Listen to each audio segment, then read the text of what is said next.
Assalamualaikum dan hai semua. Hari ini nama saya Elma Fahim bin Amra Haikal dan saya dari 4C9.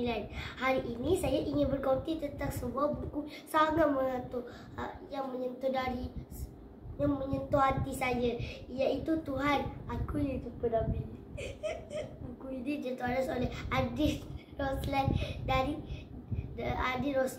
dari sangat sesuai dibaca oleh remaja dan pelajar seperti saya.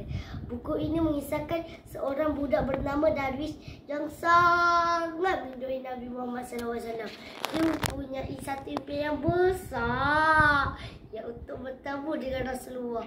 Sepanjang cerita, kita dapat melihat bagaimana dia berusaha untuk lebih mengenali Nabi, bertanya banyak soalan dan mencari jawapan tentang kehidupan dan akhlak Nabi.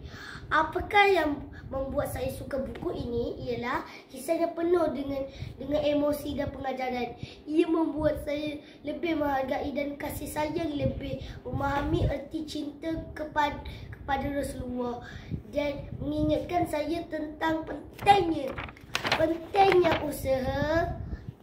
Penulis menggunakan bahasa yang mudah difaham, tetapi mesejnya sangat mendalam dan kuat.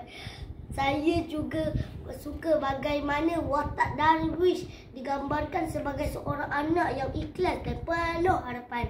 Saya rasa semua orang boleh belajar sesuatu daripada kisahnya. Secara keseluruhan, saya beri buku ini 5 daripada 5 bintang. Ia buku yang sangat menyentuh hati saya dan memberi inspirasi untuk menjadi insan yang lebih baik dan serta lebih dengan ajaran Islam.